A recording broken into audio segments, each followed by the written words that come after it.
الحمدللہ وکفا وسلام علی عبادہ الذین اصطفیٰ۔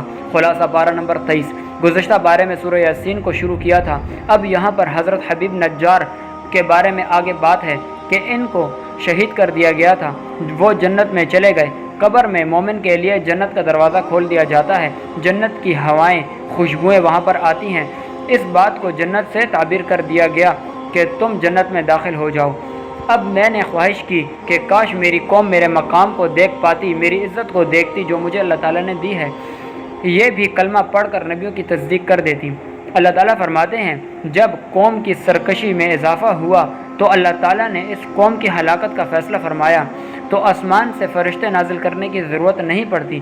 ایک ہی فرشتے نے چیخ ماری تو تمام بستی تباہ و برباد ہو گئی۔ اللہ تعالیٰ تو فرشتوں کے بھی محتاج نہیں ہیں۔ قیامت کے دن جب حساب کتاب کا معاملہ ہوگا تو کفار اپنے شرک کا انکار کرے گا، ہم تو مشرک نہیں تھے۔ اللہ تعالیٰ اس وقت ان کے منہ پر مہر لگا دے گا، ان کے ہاتھ اور پاؤں گواہیاں دیں گے جو انہوں نے گناہ اور جرائم کیے تھے۔ مشرکین کہتے ہیں کہ پیغمبر کی شاعرانہ باتیں ہیں، خیالی باتیں ہیں، قصے اور کہانیاں ہیں، تو اللہ تعالیٰ فرماتے ہیں ہمارے پیغمبر نہ شاعرانہ باتیں کرتے ہیں نہ خیالی باتیں کرتے ہیں، یہ تو حق کو بیان کرتے ہیں۔ یہ قرآن ایک حقیقت ہے جس کو نبی بیان فرماتے ہیں۔ مکہ مکرمہ میں عاص بن وائل ایک مشرک تھا۔ اس نے بوسیدہ ہڈیاں لیں اور اسے ریزہ ریزہ کر کے کہا کہ کیا اللہ تعالیٰ دوبارہ اٹھائیں گے؟ تم اپنی تخلیق بھول گئے، اللہ تعالیٰ نطفے سے انسان پیدا کرتے ہیں تو اس ہڈی سے کیسے نہیں پیدا کریں گے؟ تم دیکھتے نہیں کہ سبز ٹہنی کو ٹہنی سے مارتے ہیں تو اس میں سے آگ نکال دیتے ہیں، تو انسان کو پیدا کرنا کیا مشکل ہے؟ سورہ صافات اس سورہ کے شروع میں ہے، والصافات صفا۔ اس مناسبت سے سورہ کا نام سورہ صافات ہے۔ یہاں اللہ تعالیٰ نے فرشتوں کی قسمیں اٹھائی ہیں۔ کون سے فرشتے؟ نمبر 1 وہ جو صفیں باندھ کر کھڑے ہیں، اور ان فرشتوں کی جو ڈانٹ ڈپٹ کرتے ہیں، اور وہ جو تلاوت کرتے ہیں۔ یہاں بتانا مقصود ہے کہ مشرکین بعض فرشتوں کو اللہ تعالیٰ کی بیٹیاں مانتے ہیں اور ان کی عبادت کرتے ہیں۔ اللہ تعالیٰ فرماتے ہیں کہ وہ تو خود اللہ کے حکم کے پابند ہیں، وہ ذکر کرتے ہیں، تلاوت کرتے ہیں، تم ان کو خدا کیسے بناتے ہو؟ اہل جنت کو رزق معلوم ملے گا، مطلب یقیناً ملے گا۔ بتا دیا گیا کہ ان کو رزق ملے گا، دنیا کی طرح نہیں کہ کل کیا ملے گا اور کل کیا ملے گا۔ جو دینا ہے اللہ نے پہلے سے ہی بتا دیا ہے۔ اور جہنمیوں کو زقوم کا درخت ملے گا جو بہت بدبودار ہوگا، کڑوا ہوگا۔ اللہ تعالیٰ ہمیں جہنم اور جہنم کے عذاب سے محفوظ رکھے۔ انبیاء علیہ السلام کا اللہ تعالیٰ نے تذکرہ کیا، حضرت نوح علیہ السلام کا، حضرت ابراہیم علیہ السلام کا، حضرت موسیٰ علیہ السلام کا، حضرت ہارون علیہ السلام کا، حضرت لوط علیہ السلام کا، پھر حضرت یونس علیہ السلام کا۔ بار بار اللہ تعالیٰ نے نبیوں کا تذکرہ فرمایا، پھر نوح علیہ السلام کا تذکرہ کیا، پھر آگے ابراہیم علیہ السلام کا تذکرہ کیا کہ اللہ تعالیٰ نے ان کو بیٹا دیا اسماعیل۔ جب وہ بڑے ہوئے، جوان ہوئے، پھر خواب میں دیکھا کہ میں اسے ذبح کر رہا ہوں۔ نبی کا خواب چونکہ وہی ہوتی ہے تو بیٹے سے کہا کہ میں نے خواب میں دیکھا کہ میں تمہیں ذبح کر رہا ہوں۔ بیٹے نے کہا ابا جی بسم اللہ کریں، اللہ کا حکم ہے۔ آنکھیں باندھی، اپنے بیٹے کی گردن پر چھری چلا دی، جب چھوڑا سمجھے کہ ذبح ہو گیا، آنکھوں سے پٹی اتاری تو دمبا ذبح ہوا ہے اور بیٹا کھڑا مسکرا رہا ہے۔ اللہ تعالیٰ نے فرمایا کہ ہمارا مقصد تمہارے بیٹے کو ذبح کروانا نہیں تھا، یہ تو تمہارا امتحان تھا اور تم اس امتحان میں کامیاب ہو گئے۔ سبحان ربک رب العزت عما یصفون وسلام علی المرسلین والحمد للہ رب العالمین۔ اللہ تعالیٰ نے مشرکین کے شرک کی تردید فرمائی اور آخر میں 3 باتیں کی۔ پہلی کہ مشرکین کی بیہودہ گفتگو سے اللہ تعالیٰ پاک ہے۔ نمبر 2 اور انبیاء پر اللہ تعالیٰ نے خود سلام بھیجا ہے۔ نمبر 3 اللہ تعالیٰ نے توحید کو بیان فرمایا۔ اللہ تعالیٰ توحید کو پسند فرماتے ہیں اور حمد سب اللہ تعالیٰ کے لیے ہے۔ سورہ سوات لفظ جو کہ حروف مقطعات میں سے ہے، اس لیے اسی مناسبت سے سورہ کا نام سورہ سوات رکھ دیا گیا۔ جناب ابو طالب نبی کریم صلی اللہ علیہ وآلہ وسلم سے رشتہ داری کا حق نبھاتے تھے۔ آخری وقت میں مشرکین کے پاس آئے اور انہوں نے کہا بھتیجے محمد سے کہو کہ ہمارے بتوں کو برا بھلا نہ کہے۔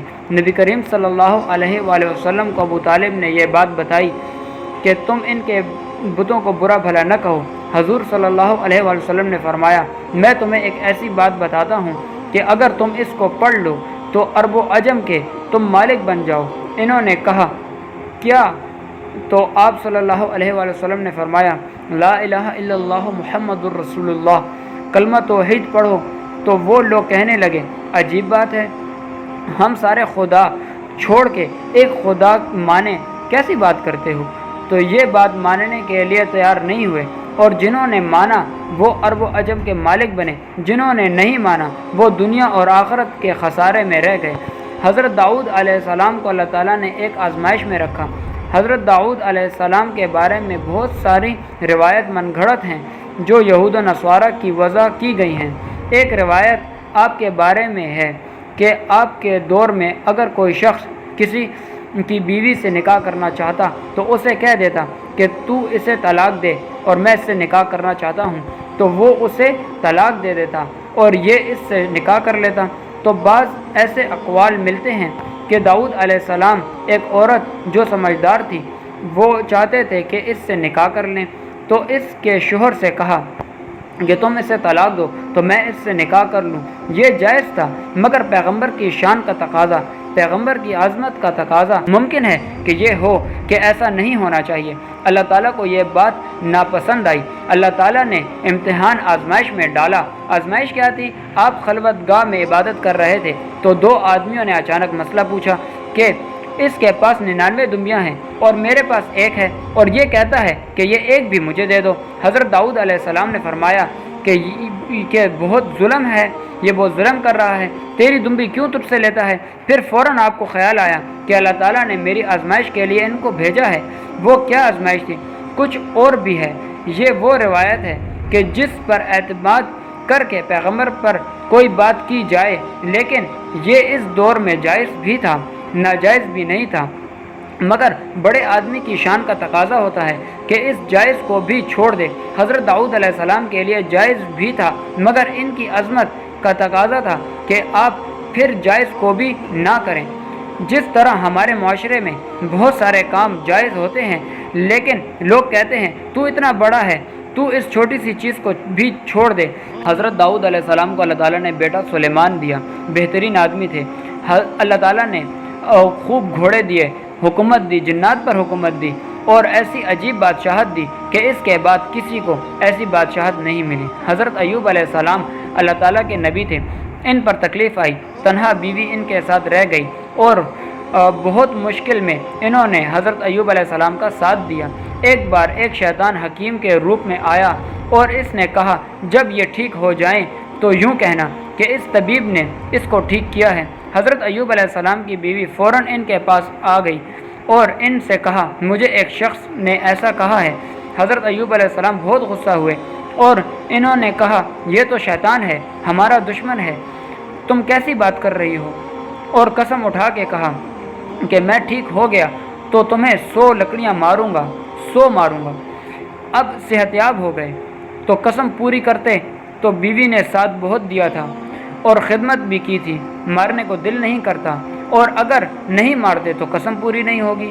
تو اللہ تعالیٰ کی طرف سے حکم تھا کہ آپ چھوٹی چھوٹی 100 لکڑیاں اکٹھی کریں اور گٹھا بنا کر اکٹھا ایک دفعہ ہی مار دیں، قسم بھی پوری ہو جائے گی۔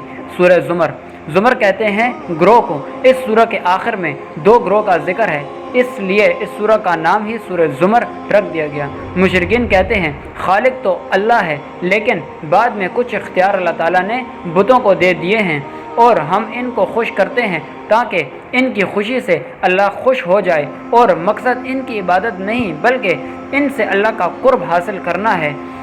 پھر اللہ تعالیٰ نے بات سمجھائی کہ شرک کی باتیں نہ کرو، اللہ تعالیٰ کی ذات کے علاوہ کسی کے سامنے جھکنا یہ قطعاً تمہارے لیے جائز نہیں۔